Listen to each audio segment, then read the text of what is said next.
우리의 소망이 되시고 우리의 기쁨이 되시며 우리의 능력이 되시고 우리의 위로가 되시는 하나님 아버지, 우리 하나님 앞에 나와 이렇게 정해진 시간을 따라, 약속한 시간을 따라 그 약속을 기억하며 지킬 수 있도록 우리를 불러주신 것을 진심으로 감사드립니다. 하나님, 오늘 저희가 함께 이 저녁 시간에 모여서 우리가 주의 말씀에 담겨있는 뜻을 새기며 우리를 향한 하나님의 뜻을 저희가 알고 그 뜻을 즐거워하며 그 뜻에 합하여 우리가 하나님을 순종할 수 있는, 참된 순종할 수 있는 자가 되기를 원하오니 우리의 마음밭을 새롭게 하시고 성령님 우리를 도와주시어서 우리의 머리끝부터 발끝까지 우리의 마음의 생각들까지 다 하나님 앞에 합당하며 온전할 수 있는 사람이 될 수 있도록 저희를 인도하여 주시옵소서.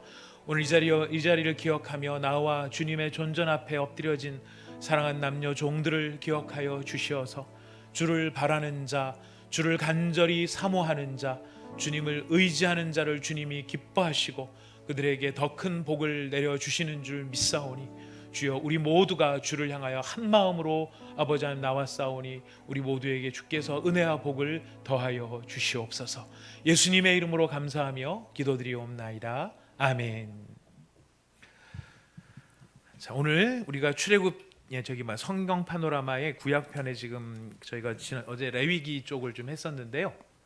우리 레위기, 민수기하고 신명기를 오늘 나갈 계획인데 그 앞에 저희들이 조금 더 생각을 해봐야 될 대목이, 좀 중요한 대목이 있어서 저희가 좀 살펴보려고 합니다.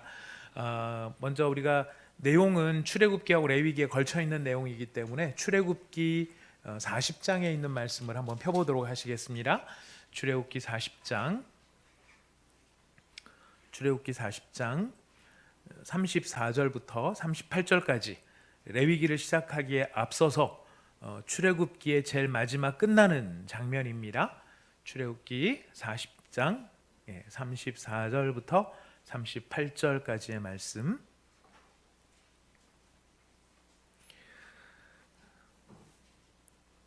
우리 같이 한 목소리로 한 절씩 읽고 38절을 함께 읽도록 하겠습니다. 구름이 회막에 덮이고 여호와의 영광이 성막에 충만하매 모세가 회막에 들어갈 수 없었으니 이는 구름이 회막 위에 덮이고 여호와의 영광이 성막에 충만함이었으며, 구름이 성막 위에서 떠오를 때에는 이스라엘 자손이 그 모든 행진하는 길에 앞으로 나아갔고, 구름이 떠오르지 않을 때에는 떠오르는 날까지 나아가지 아니하였으며. 함께 읽겠습니다. 낮에는 여호와의 구름 기둥이 성막 위에 있고 밤에는 불이 그 구름 가운데 있음을 이스라엘의 온 족속이 그 모든 행진하는 길에서 그들의 눈으로 보았더라. 아멘. 자, 우리 하나님께서 이스라엘 백성들과 시내산에서 언약을 맺으신 다음에 이 이스라엘 백성들하고 늘 함께 하시겠다라고 하는 그 귀한 언약을 체결하시고, 그 언약의 약속을 따라 하나님이 이스라엘 백성과 함께 하시기 위해 이스라엘한테 요구하셨던 것은 그들의 거룩함이었습니다. 바로 그 거룩함을 위하여서 우리가 지난주에 레위기를 살펴보았는데요.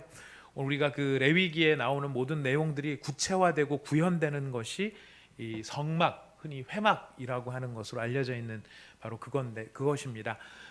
근데 이제 지금 이 회막이 어떤 좀 역할을 하고 있는지 우리가 출애굽기 40장 34절을 읽어보셨습니다.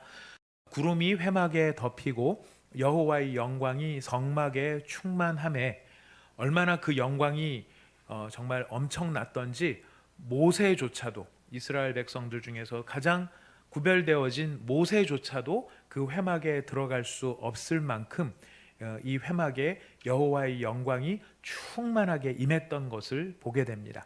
그리고 이 회막 혹은 성막은 이스라엘 자손들이 행진하는 날에는 이 성막이 앞장서서 행진을 하고요, 또 성막이 멈추는 곳에서 이스라엘 백성들이 멈추었습니다.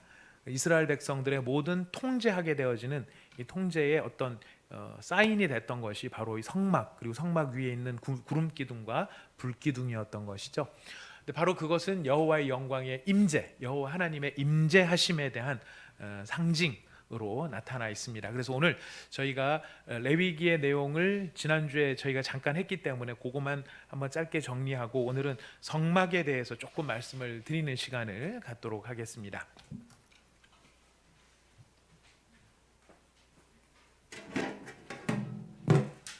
네, 오늘 여러분 들어오실 때 받으신 교재에 그리고 이미 교재가 있으실 텐데요. 왜 교재에 똑같은 내용을 이렇게 복사를 해서 또 주나 이 생각을 종이 낭비 아닌가 생각을 하실지 모르겠는데 저의 나름대로의 교육 지론은 뭐냐면은 눈으로 보는 것은 기억에 오래가지 않는다라는 것이 저의 지론입니다.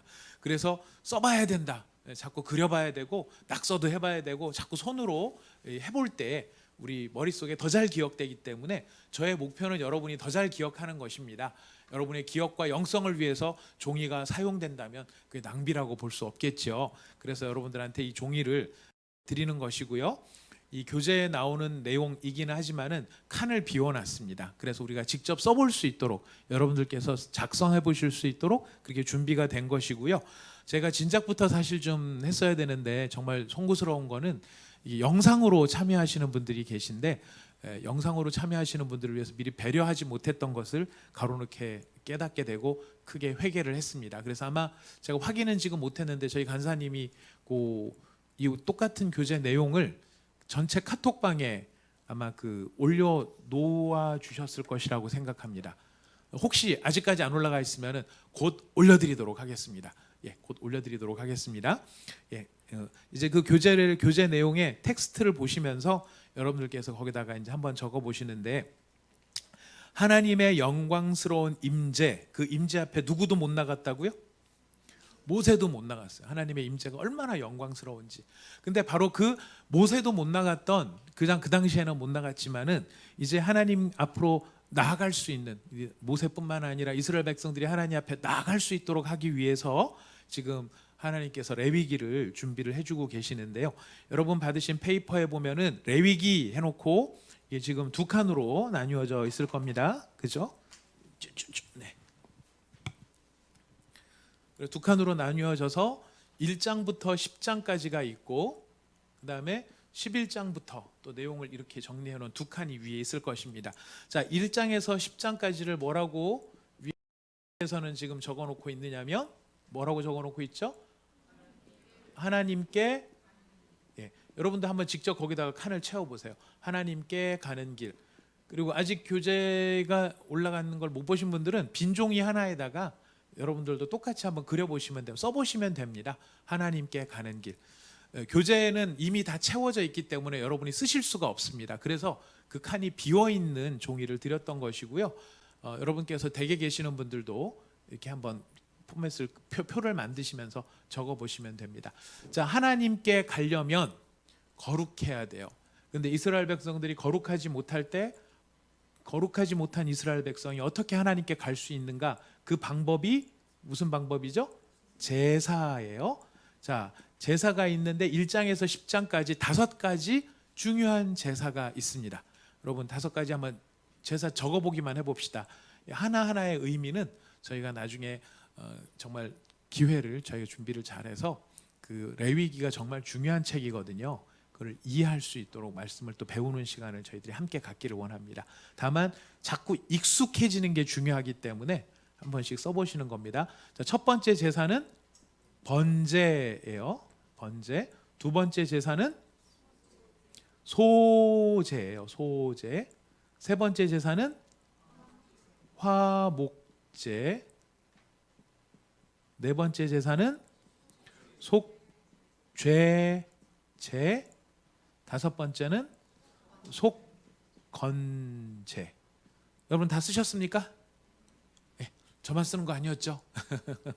다 쓰셨으리라고 생각합니다. 자, 이 제사를 통해서 하나님 앞에 나갈 수 없었던 사람들이 하나님께 나갈 수 있는 길이 열리게 되는 것입니다. 자, 이게 더러움을 회복하는 길이었고요. 더러움을 회복할 뿐만 아니라 중요한 건 그 회복된 것을 유지하는 것이 필요하죠. 그 유지는 어디에서 이루어져야 되느냐면은 일상을 통해서 유지가 돼야 돼요. 주일날 나와서 교회에서만 거룩해지는 것이 아니고 이 거룩한 삶이 일상에서 나타나는 사람, 거룩한 삶이 일상이 되는 사람을 뭐라고 말하냐면 성도라고 말을 하는 거죠. 성도의 모든 삶이 다 거룩한 것입니다. 자, 그런데 이제 레위기를 통해서 이 사실을 조금 더 구체적으로 이야기를 하고 계세요. 하나님께서 제사만 잘 지내라 해서 제사만 알려주는 게 아니라 거룩한 사람은 더러워지지 않도록 일상의 삶을 이렇게 살아가는 주의가 필요하다. 그래서 11장부터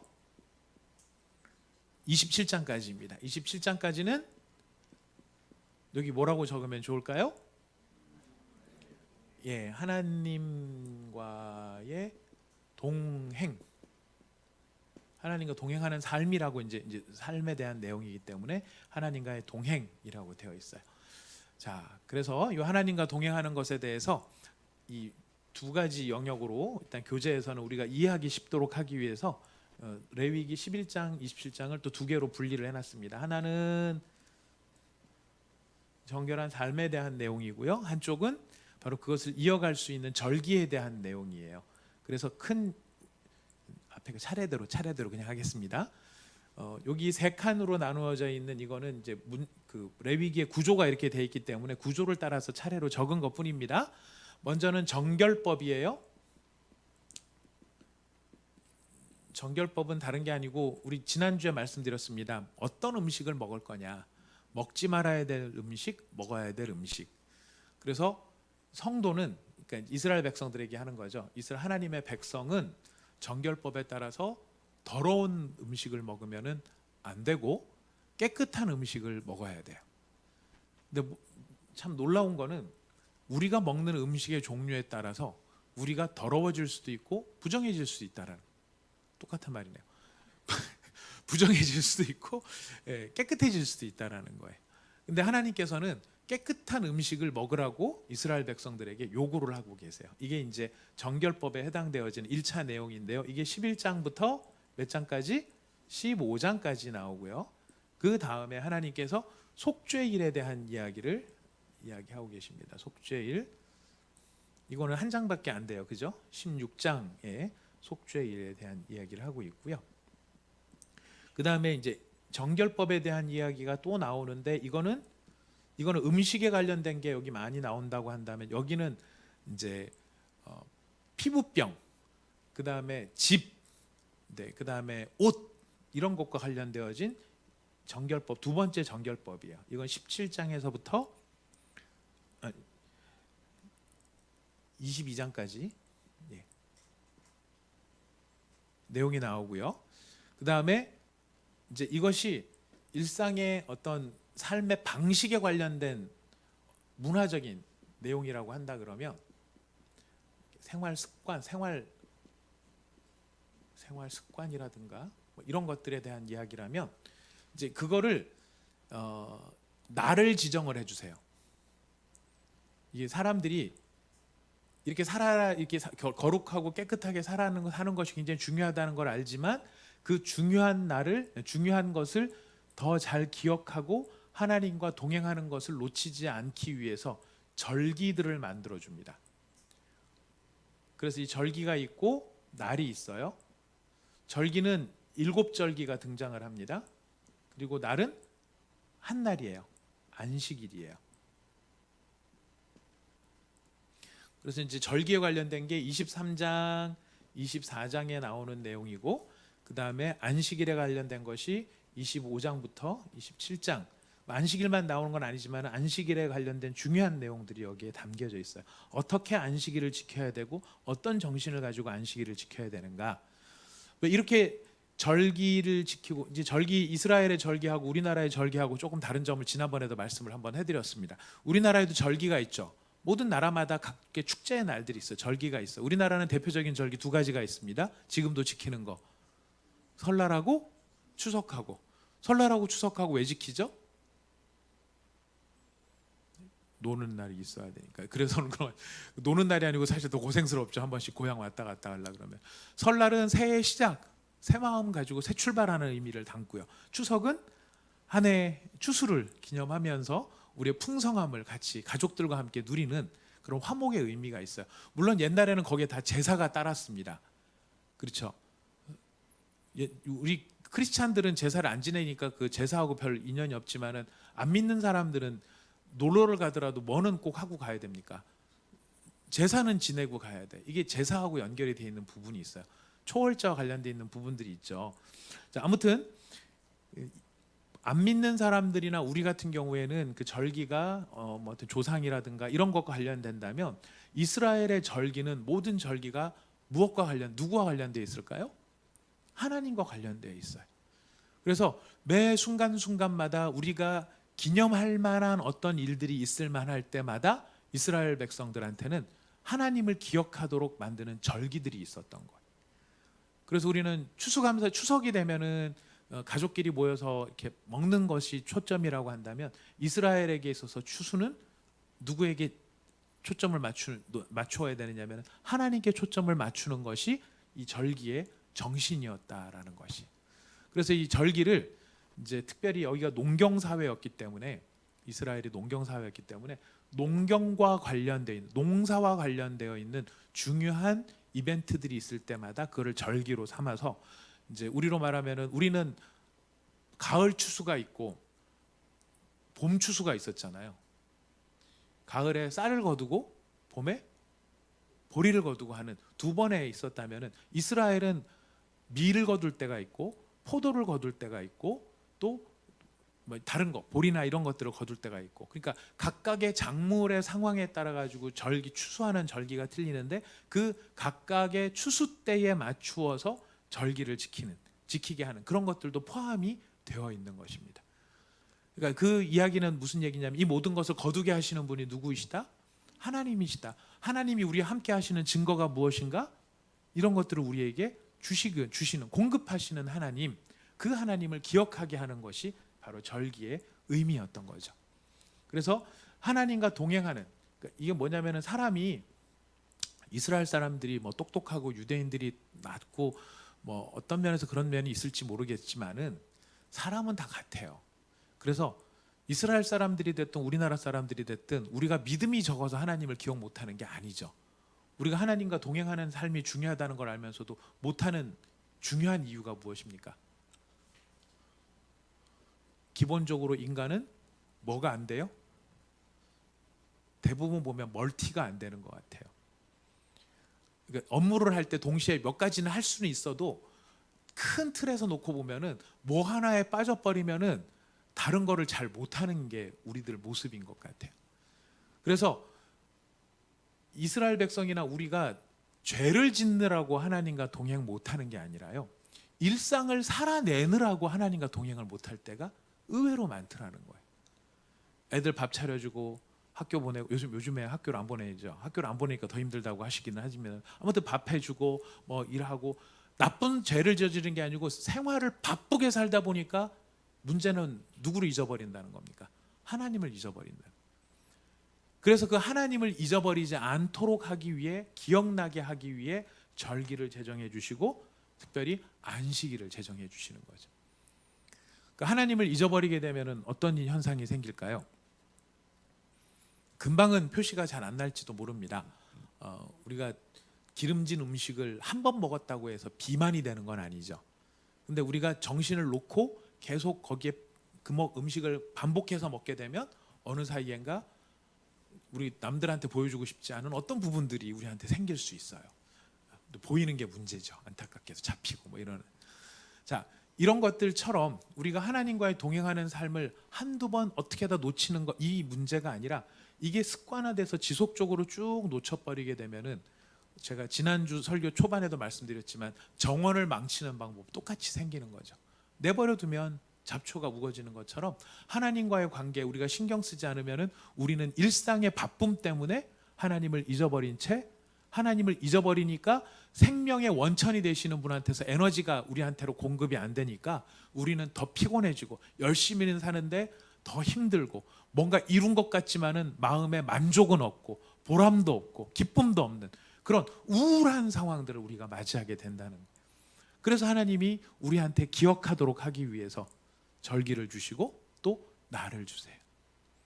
우리가 유명한 그래서 말들이 있죠. 자주 하시는 말씀이고 우리가 기억해야 될 말인데, 우리가 주일을 지킵니다. 우리 이제 신약에 들어와서 예수님의 이 안식일은 원래 토요일이에요. 잘 아시는 것처럼. 예, 안식일은 토요일이에요. 그래서 제7일 안식일 교회는 무슨 날 지키죠? 토요일 날 지켜요. 근데 우리는 왜 주일 날 지키죠?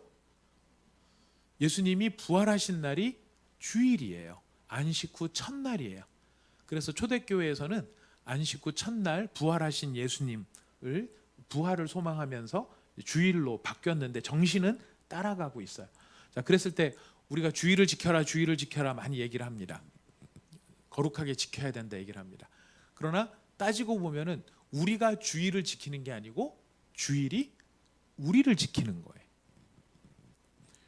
우리가 주일을 지키기 위해서 아침에 뭐 옷도 잘 입고 막 정성을 다해가지고 교회 나오고 예배를 드리고 해서 우리가 주일을 지키는 모습을 갖고 있지만, 그렇게 주일을 지킴으로 누가 보호를 받는 거예요? 그렇게 주일을 지키는 사람들이 보호를 받는 거예요. 이 하나님과의 동행이라고 하는 부분을 잊어버리지 않고, 일주일에 6일 동안 그렇게 막 정신없이 살았더라도 7일째가 딱 돼서 예배로 하러 나와야지 라고 생각하는 것을 통해 우리가 하나님과 동행하는 삶을 다시 회복하게 되는, 바로 이런 장치들, 이 모든 장치들의 목적이 무엇입니까? 기억하셔. 이 모든 장치들의 목적 늘 얘기해 드리죠. 거룩이에요. 거룩, 구분된 삶이에요. 구분된 삶. 너희는 구별된 사람이다라는 거예요. 무엇으로부터 구별일까요? 세상으로부터의 구별이죠. 세상은 하나님을 모르는 사람들이죠. 그러니까 너희들은 하나님을 모르는 사람들과는 다른 존재다. 하나님을 아는 사람이 되었다. 그래서 그 하나님을 아는 사람으로 거룩한 사람, 그래서 하나님께 나가야 되고 하나님과 동행하는 삶, 이렇게 살아야 된다. 이제 얘기를 저희가 나누었습니다. 자, 이게 이제 레위기의 주제라는 것만 우리가 잘 기억하고요. 하나님은 우리의 무엇을 원하신다?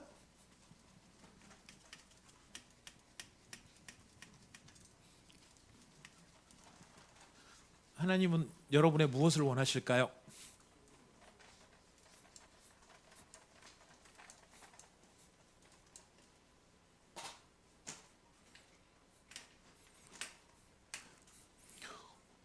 우리의 내장을 원하시거나 뭐 그렇지는 않으시겠죠. 우리 뭐를 원하실까요? 거룩이죠. 예, 깨끗해짐. 누구처럼? 하나님처럼. 왜? 하나님과 우리가 무슨 관계니까? 아버지와 자녀.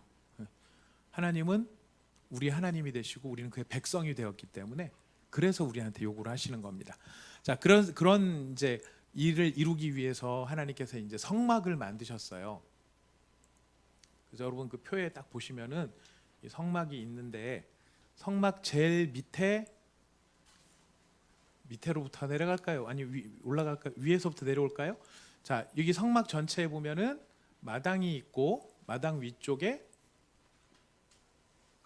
우리가 잘 아는 성소가 있는데, 성소 안에 더 깊은 성소가 있죠.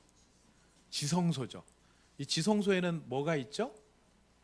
이 제일 한 중심에 언약궤가 있어요. 그 다음에 언약궤 앞에 있는 성소, 이 자체도 더 구분해서, 성막 안에서도 구분해서 성소고, 그 성소 안에서도 제일 거룩한 곳이 지성소고. 근데 이 지성소 바로 밑에 앞에 뭐가 있습니까? 이 앞에 분향단이 있어요. 분향단. 분향단은 뭐 하는 곳입니까? 그래요? 자, 그러면 저 밑에 내려가면 제일 밑에 이렇게 막 돼 있는 데가 있어요. 여기는 뭐죠? 여기는 번제단이에요.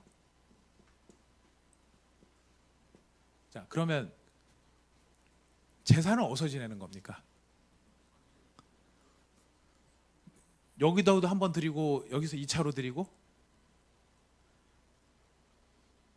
번제단은 확실히 제사 지내는 곳이 맞아요. 우리가 지금 여러분 이렇게 제가 질문 드리기 약간 당황스러울 수 있는 건 뭐냐면은, 우리는 보통 재물을 어디다 갖다가 드리냐고 생각을 하냐면은 요 지성 성소 안에 갖다가 재물을 드리는 것처럼 생각을 하는데, 재물은 이 앞에서 드리는 거예요. 이 밑에 번제단에서 드리는 거고, 분향단은 그야말로 향을 피우는 곳이에요. 분향이잖아요. 여러분 그 우리가 생활 속에서 분향하는 일이 장례식장에 가보면 있죠. 향을 피우는 그 자리죠. 근데 이 향은 하나님께서 특별히 만든 향을 쓰게 하시죠. 그리고 사사로이 그런 걸 못 만들게 만드셨고, 그런 걸 만들면 죽이도록 되어 있었어요. 왜냐하면 이 분향단의 분향 목적, 조금 이따 얘기를 하고, 어쨌든 이 분향단이 여기 있고, 그 다음에 우리가 봤을 때 오른쪽 편에 진설병이 있고요. 진설병, 병은 잘 아시는 것처럼 떡병자입니다. 여기다 떡을 진열해 놓는 거예요. 그 다음에 요 앞에는, 왼쪽에는 등대가 있어요. 등대는 여러분 여기 잘 살펴보면 까만 점들이 쫑쫑쫑쫑쫑쫑 돼 있죠. 왜 그럴까요? 요게 바로 그 유대인들의 촛대는 7가닥으로 돼 있죠. 이렇게 돼 있어서 하나, 둘, 이렇게 해서 7개가 이렇게 있기 때문에, 요 등대가 이렇게 돼 있다 보니까, 위에서 보다 보니까 위에 보고서 쫑쫑쫑쫑 있는 거예요. 이 안에 등대가 있어요. 그리고 이 성소에는 그렇기 때문에 등대하고, 그러니까 이 성소를 밝히는 등대하고 떡, 진설병이 준비되어 있고, 그 안에 분향단만 놓여 있어요. 그리고 실제로 제사를, 우리가 성막하면 제사를 생각하는데, 제사는 제일 앞에서 드리고, 그 앞에 뭐가 하나 더 놓여져 있죠? 노대야가 놓여 있어요. 노대야, 물두멍 이렇게 되어 있는, 여기에 뭐를 담아놨을까요? 대야에 뭘 담아놨을까요? 물두멍을 담아놨어요.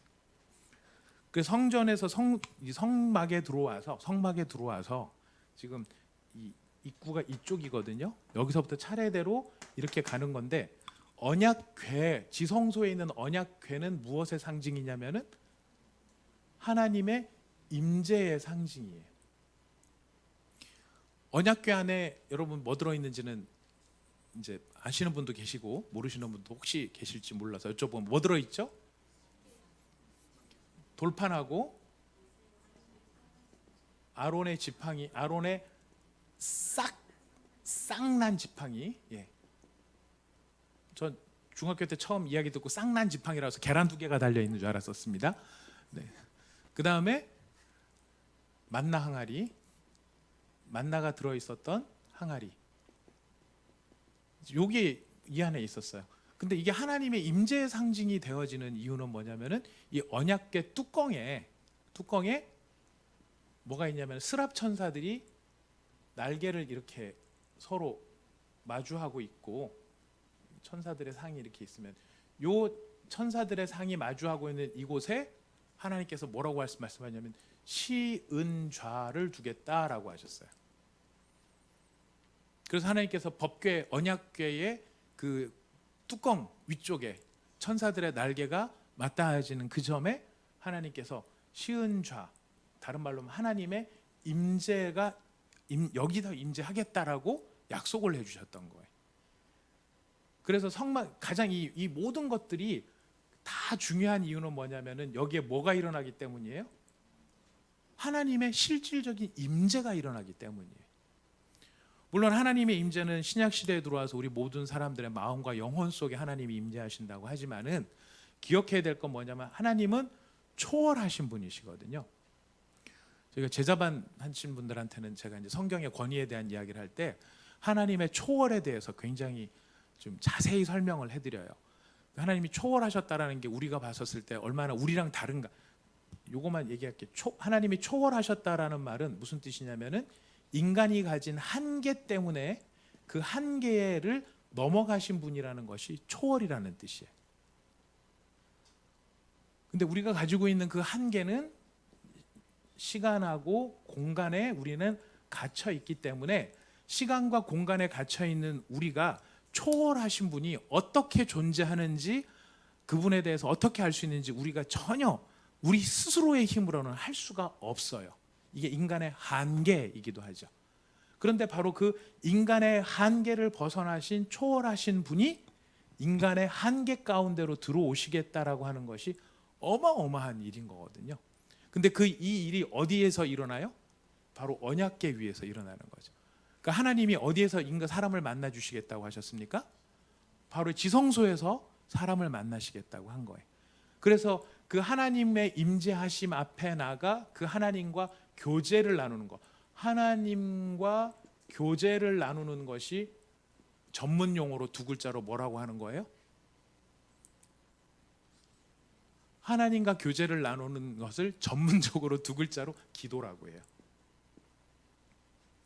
기도죠. 여러분, 기도는 뭐 하는 게 기도예요?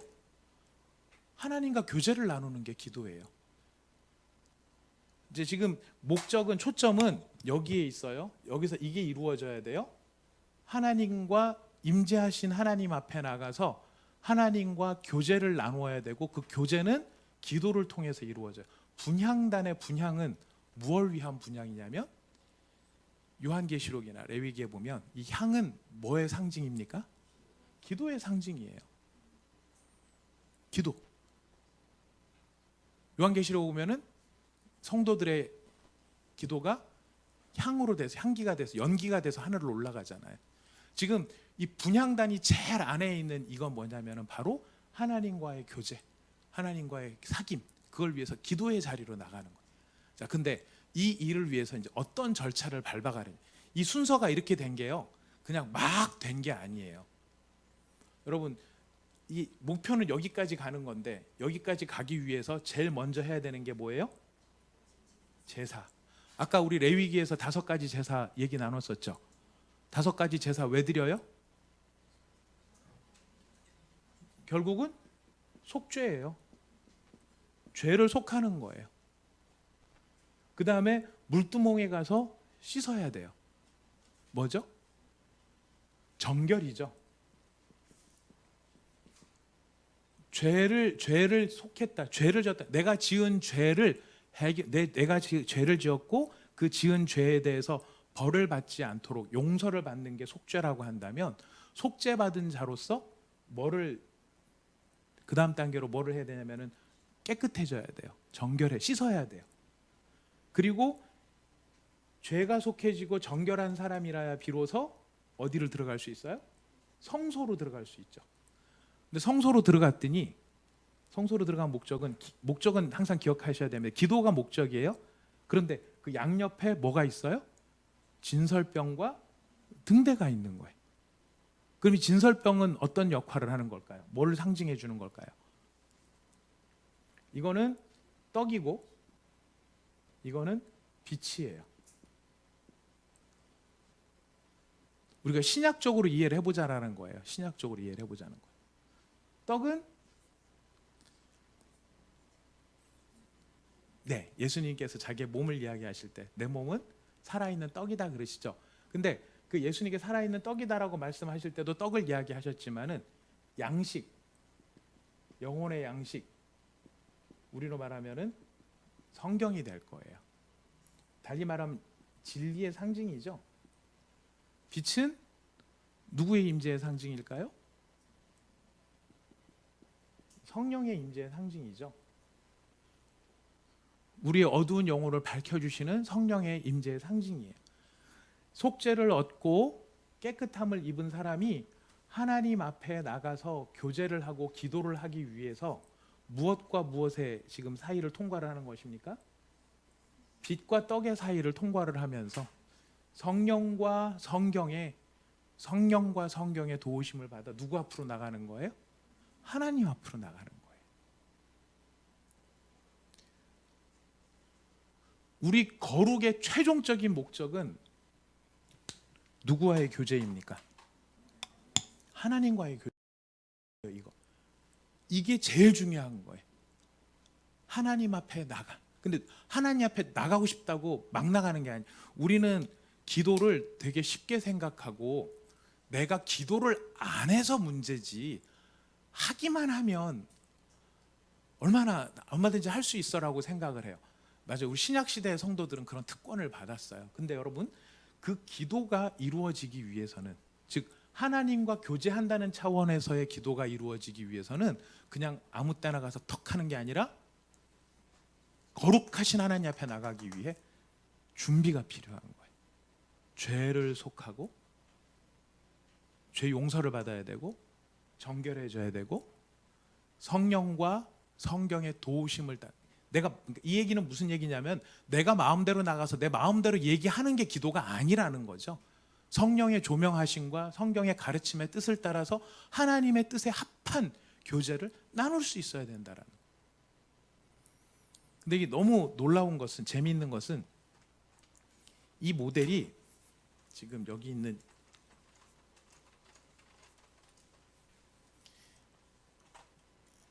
이 모양이요, 그대로 출애굽기의 재현이라는 거예요. 이 과정 자체가 이 속죄하게 되어지는, 죄를 속하게 되어지는 이 사건이 출애굽 당시에 어떤 것과 연결이 되나요? 유월절이죠. 유월절 사건 후에 이스라엘 백성들이 나가서 어디를 건너가요? 홍해를 건너가요. 그리고 광야를 하면서 하나님이 구름 기둥과 불 기둥으로 함께 하세요. 자, 그 다음에 시내산에서 하나님을 만나기 전에 다 정결 의식을 하게 됩니다.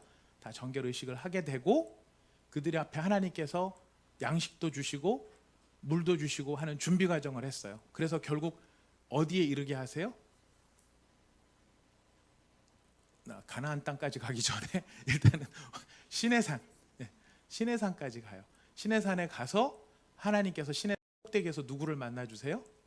모세를 만나 주시죠. 그래서 모세와 하나님과의 교제가 이루어지고, 사실은 하나님께서는 누구를 부르셨어요? 출애굽기 여러분 잘 읽어보시면 나오죠. 하나님은 원래는 누구를 불렀어요? 이스라엘 백성 전체를 불렀다고요. 전체를 불렀는데 누가 겁이 나서 안 나갔어요? 백성들이 하나님의 영광의 임재, 구름과 막 천둥과 빛의 이걸 보고 너무나 자기의 그 하나님의 이 위험 앞에 자기가 초라한 거, 더러운 걸 느껴서 두려워서 우리는 못 나갔고 누구를 대신 밀었습니까? 모세를 밀은 거예요. 원래는 하나님이 누구를 원하셨냐면 바로 이렇게 원하신 거죠. 근데 이것이 이 사건적인 의미로 놓고 보자면 이 유월절 사건은 누구의 권세를 끄는 사건이죠? 애굽의 권세를 끄는 사건이에요. 애굽 사람들이 가진 권세를 끊었어요. 더 이상 이스라엘을 못 붙잡고 있게 된 게 유월절이었어요. 그리고 하나님께서 이 홍해와 홍해를 건너가시고 구름 기둥과 불 기둥을 통해서 이스라엘을 정결하게 하시죠. 정결하게 하시고 정결한 이스라엘 백성들을 하나님께서 만나 주시는 거죠. 그러니까 이스라엘 백성들이 성소에 들어갈 때마다 이제 이 모델은 이 출애굽이라고 하는 모델, 그래서 시내산까지 이르게 되는 거죠. 이 모델은 우리가 구원받은 하나님의 백성으로서의 구원의 모델이 어떻게 이루어지는가. 자, 유월절은 예수님의 희생이죠. 예수님의 희생을 통해서 누구의 권세가 깨어지는 거죠? 사단의 권세가 깨어지는 거예요. 이스라엘 백성은 홍해를 지나고 구름 기둥과 불 기둥을 통해서 정결케 되어졌다면은 우리는 그 정결함의 상징을 어떻게 얻게 되죠? 이게 세례예요. 그 정결케 되어지는 세례의 의미, 세례를 통해 누구 앞에 나가서 교제를 하게 돼요? 하나님의 존전에 이르러서 교제를 하게 되는 거예요. 여러분 고린도전서 10장입니다.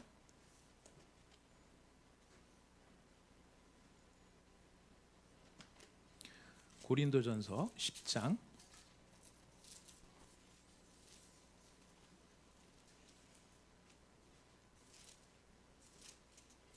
고린도전서 10장 1절 말씀부터 읽어보도록 하겠습니다. 10장 1절 2절입니다. 같이 읽어볼까요? 시작. 형제들아, 나는 너희가 알지 못하기를 원하지 아니하노니 우리 조상들이 다 구름 아래에 있고 바다 가운데로 지나며 모세에게 속하여 다 구름과 바다에서 세례를 받고, 구름과 바다에서 뭐를 받았대요? 세례를 받았대요. 그 세례를 받음이 무슨 뜻이에요?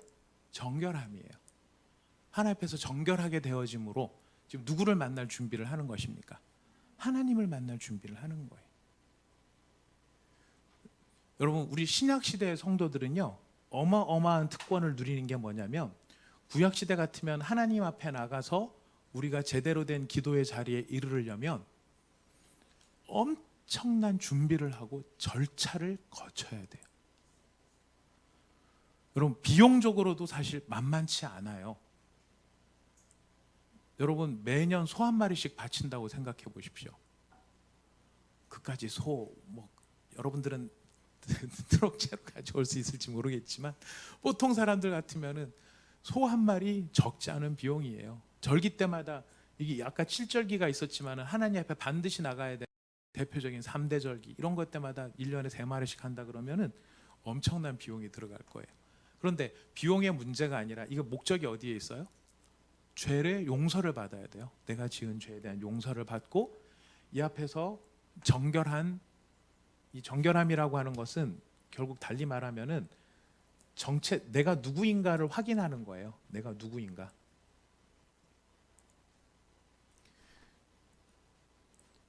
내가 누구인가라는 정체성을 확인하는 것이 중요한데, 이 정체성을 공적으로 고백하는 게 기독교인들은 뭐예요?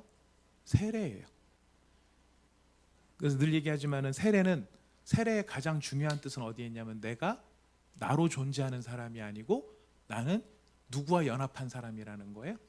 예수와 연합한 사람입니다. 그래서 예수와 연합했다라는 의미가 세례예요. 내가 누구인가를 확인한, 사단의 권세를 깨트림을 받은 나는 예수님과 연합되어진 자로서 하나님 앞에 나가 교제할 수 있게 되었는데, 이 모든 공로를 지금 누가 이루신 거예요? 예수가 이루신 거예요. 그래서 우리가 아무 때나 나가서 기도할 수 있는 특권을 갖게 된 것이, 이 모든 과정을 누가 이루셨기 때문에? 예수가 이루셨기 때문에. 우리는 막 그냥 나가서 막 할 수 있게 됐으니까 기도가 편한 거라고 생각하지만, 구약적인 모델로 생각을 하면은요, 하나님 앞에 분향하기 위해서는, 즉 하나님 앞에 의미 있는 교제와 기도를 나눌 수 있다는 건 아무나 할 수 있는 일이 아니고 아무 때나 할 수 있는 일이 아니었던 거죠. 그래서 우리가 이 모든 일을 예수님이 이루신 것 때문에 누구의 이름으로 기도를 해요? 예수의 이름으로 기도해요. 우리가 기도할 때 막 생각난다고 소원이라고 해서 기도하는 게 기도의 전부가 아니라, 성경과 성령의 가르침과 조명 속에서 우리 자신을 살펴보며 우리의 뜻을 하나님의 뜻에 합하며 나아가는 것이 하나님과 교제하는 시간이 되는 거예요. 자, 그러니 이 성막의 이 큰 흐름, 이 성막의 그 회막 안에 보면 여러 디테일한 것들도 많고 막 그런데, 그것까지 일일이 우리가 다 풀어서 이해를 하자면 조금 무리가 될 수 있는 부분도 있지만, 딱 하나 기억해야 될 것, 아까 우리 출애굽기 40장을 읽으면서 제일 중요한 건, 이 회막이 중요한 이유는 거기에 누구의 임재가 있었다? 하나님의 임재가 있었다. 이스라엘 백성들이 구약 시대 때는 하나님을 뵈려면 어디로 가야 됩니까? 여기 회막으로 가야 되는 거예요. 회막으로. 공적으로 하나님이 인정하신 자리. 물론 하나님께서 특별한 사람들을 만나 주시기 위해 나타나는 경우가 있지만은, 그런 특별한 경우를 제외하고 가장 일반적인 것은 하나님 앞에 나가려면 회막으로 오면 되는데, 회막으로 왔다고 해서 그냥 하나님 저 왔어요 이렇게 얘기해서 만날 수 있는 게 아니고, 어떤 단계? 속죄가 있어요. 일단 우리가 더러우면 안 되기 때문에 우리의 모든 죄 용서함을 받아야 되고, 그 다음에 정결함을 얻어야 되고, 그 다음에 말씀과 성령의 조명을 따라 하나님 앞에 나가 기도의 향을 피울 수가 있게 되는 거죠. 이 모든 것을 다 축약해서 향기로운 제물이 되어주신 예수 그리스도, 우리가 그 은혜를 의지해서 하나님 앞에 언제든지 나가 마음껏 기도할 수 있게 된 사람, 그분이 누구예요? 우리예요. 우리 성도, 우리들이라고요. 여러분, 이거 생각하면은 이 특권이 얼마나 중요한 특권인지 몰라요. 근데 공짜로 얻다 보니까 이 대가, 우리가 이걸 위해서 하나님 앞에 나가기 위해서 우리가 한 일이 없다 보니까 우리가 이 기도한다는 걸 너무 쉽게 생각을 하는데, 우리는 비용을 지불한 게 없지만 이걸 하기 위해서 엄청난 대가를 예수님이 다 지불해 주신 거죠. 우리가 이 말씀을, 그래서 레위기의 출애굽기의 성막과 레위기의 이 과정들을 우리가 음미해 보면 음미해 볼수록 하나님 앞에 나간다는 것이 사실 너무너무 영광스러운 일이고 너무나 귀한 일이고, 그래서 그 기도할 수 있다는 자체가 우리한테 얼마나 우리의 신분과 지위가 고귀하고 고결한 존재가 되었는지를 알려주는 거죠. 누구 안에서? 예수 안에서. 그래서 우리가 예수 안에 있다는 것이 가장 중요한 것입니다. 이 다 누구 안에서 이루어진 거라고요? 예수 안에서. 우리가 그 예수 안에 들어갈 수 있고, 그 예수님께서 우리를 부르셔서 우리가 예수의 사람이 되게 하신 그 사실을 믿는 것, 알게 된 것, 그래서 그 예수의 이름의 권세를 가지게 된 것, 여러분, 이거는요 세상에 무엇으로 살 수 있는 게 아니에요. 교회 나온다고 해서 자동으로 되는 것도 아니에요. 이것은 제가 도식적으로는 이렇게 설명드릴 수 있지만은, 설명드린 이 일이 개개인에게 적용되게 하시는 것은 성령께서 하시는 영적인 일이라고요. 교회 나오면 그 일 들을 가능성이 높아지니까 교회를 자꾸 나오는 것이 중요하지만은, 교회 나왔다고 해서 이것을 다 누리는 게 아니죠. 이걸 아는 사람, 깨달은 사람만이 누릴 수 있는 거예요. 그래서 우리가 하나님과 동행하는 삶에 있어서 하나님 앞에 나가기 위해 하나님이 설명을 해주신 거예요. 절차적으로 뭐가 필요하다? 죄의 용서함을 받는 게 필요하고, 죄 용서함을 받은 사람이 정결하게 되어져야 되고, 그 정결하게 되어진 사람이 하나님 앞에 나가기 위해서는 성경의 말씀의 가르침과 성령의 조명 속에서 바른 관계를 가지고 하나님 앞에 나가 기도하는 것, 우리가 바로 그런 은혜를 누리게 되었다는 것을 감사했으면 좋겠습니다. 여러분, 이 어마어마한 특권입니다. 그리고 이제 이런 내용들이 이해가 되어지면 성경의 상당 부분들, 왜 구약에서 이렇게 자꾸 얘기를 하고 있고 신약에서 왜 예수님이 이 제사, 예수님의 십자가가 어떻게 구약의 이런 부분을 성취하는가 하는 것들을 우리가 이해하게 되어져요.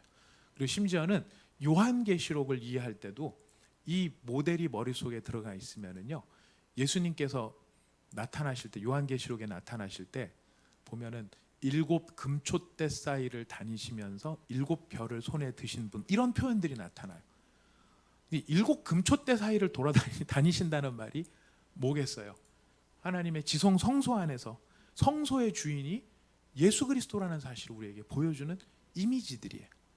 근데 그 이미지를 우리가 알려면 결국 성막에 이런 장치들이 있을 때에 그것이 연결이 되어져서, 아, 예수님이 이 모든 성소 자체가 예수님이구나, 이제 이렇게 연결이 되어지면은 바로 하나님께 나가는 길, 하나님께 나아가는 모든 길들의 참된 주인이 예수 그리스도. 그래서 모든 계시의 주인이 예수 그리스도. 그래서 요한계시록도 지향하는 바가 뭐를 이해할 때? 성소를 이해할 때. 그리고 하늘로부터 내려오는 새 예루살렘 성이 있죠. 제일 마지막에 보면 새 예루살렘 성이 내려오는데, 그 새 예루살렘 성, 그 성의 가장 중요한 기능이 뭐예요? 하나님이 그의 백성들과 영원히 함께 계신다라는 것이.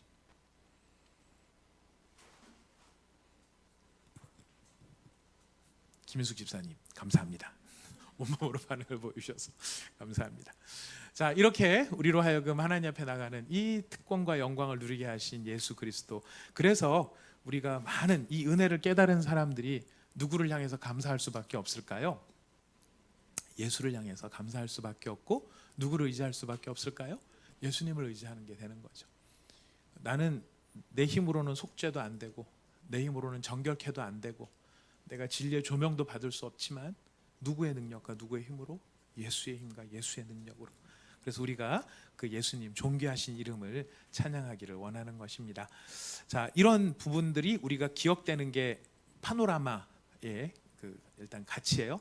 디테일하게 들어가면 더 좋은, 너무너무 은혜로운 것도 많지만 우리가 먼저 기억해, 모든 성경의 흐름을 잘 잡아야 되는 것이 바로 이렇게 구약 따로, 창세기 따로, 출애굽기 따로, 레위기 따로 이런 것이 아니라 모든 것이 하나로 연결되어지는 예수 그리스도를 지향하고 있는 바로 그것임을 우리가 알게 될 것입니다. 우리 예수님 귀하신 이름, 성령님 놀라운 이름, 하나님 사랑의 이름, 우리 하나님께서 우리한테 원하시는 게 이거죠. 하나님과 교제하는 것. 이스라엘 백성들하고 하나님이 원하셨던 것도 원래는 모든 이스라엘 백성들이 하나님을 경외하기를 원하셨던 건데, 이스라엘이 자신들의 죄와 더러움 때문에 하나님 앞에 나가지를 못했었어요. 우리가 하나님 앞에 나가서 이 초월하신 하나님, 영광의 하나님과 교제를 나누고 하나님과 사랑의 이야기를 나누고 그 사랑을 우리가 깨달을 수 있는 것, 얼마나 참 큰 은혜인지 모릅니다.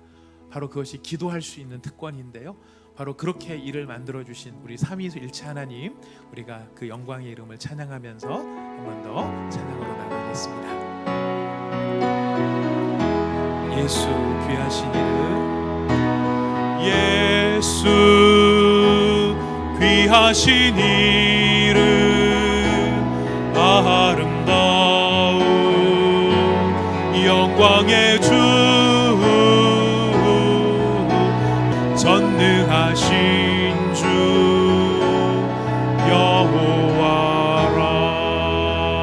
여호와라. 이 시간 우리 하나님 앞에 같이 마음을 모아 말씀을 생각하며 잠시 같이 기도하겠습니다. 하나님이 우리에게 가장 원하시는 것은 우리와 하나님이 교제하는 것입니다. 서로 사랑하는 것이고 하나 되는 것입니다. 하나님께서 거룩하신 것처럼 하나님께서 그 수준까지 우리가 이르르기를 원하셨기 때문에 이스라엘 백성들에게 내가 거룩하니 너희도 거룩하라, 신적인 성품과 신적인 존재 차원에 우리가 함께 참여할 수 있도록 부르신 것은 피조물로서 가질 수 있는 가장 영광스럽고 영예로운 자리가 아닐 수 없을 것입니다. 그러나 그렇게 영광스러운 자리임에도 불구하고 이스라엘 백성들은 그 하나님의 영광의 광채 앞에 본인들의 너무 초라함과 더러움과 무서움, 두려움 때문에 하나님 앞에 나가는 것을 거절하고 모세, 대표해서 모세만 나가도록 합니다. 그 모세가 하나님과 친구처럼 교제하며 그가 시내산에서 하나님과 모든 말씀을 다 나누고 내려왔을 때 그의 얼굴에 광채가, 하나님의 그 영광의 빛이 모세의 얼굴에까지 스며들 정도로 그 광채가 나는 얼굴로 변하게 되었던 것을 우리가 기억합니다. 하나님께서는 우리를 하나님의 백성으로 부르셨고요, 부르신 우리가 바로 그 영광의 자리 가운데로 이르기를 원하셔서 우리를 부르셨다는 것 우리가 기억하기를 원합니다. 하나님 앞에 기도할 수 있다는 것, 하나님의 존전에, 영광의 존전에 나가서 하나님의 이름을 부를 수 있다는 것, 그의 음성을 들을 수 있다는 것, 그를 사모할 수 있다는 것, 하나님 이렇게 도와주십시오라고 기도할 수 있고 하나님 사랑합니다라고 고백할 수 있는 바로 그 자리는 그 무엇과도 바꿀 수 없고 그 무엇으로 우리가 빼앗길 수 없는 가장 존귀하고 영광스러운 관계라는 것 우리 마음에 새기기를 원합니다. 이 시간 우리에게 이토록 귀한 자리로 부르셔서 우리와 교제하기를 원하시고 우리 함께 하기를 원하시는 하나님 앞에 주여 우리가 기쁨으로 달려나가 주님과 즐거움으로 교제하는 주의 백성이 되게 하여 주십시오. 예수님께서 이 모든 일을 이루셨습니다. 우리가 그 예수님의 공로를 의지해서 하나님 앞에 달려나가기만 하면 됩니다. 하나님, 우리 온사랑의 교회 모든 성도들이 이 영광을 실감나게 누리는 은혜가 있게 하여 주옵시고 우리의 가족들이, 우리의 가정에서 우리 자신이 하나님 이 놀라운 은혜를, 우리에게 허락된 이 놀라운 영광을 마음껏 하나님 앞에서 아버지 특권을 누리는 저희가 되게 해달라고 이 시간 같이 마음을 모아서 함께 기도하도록 하겠습니다. 다 함께 기도합시다.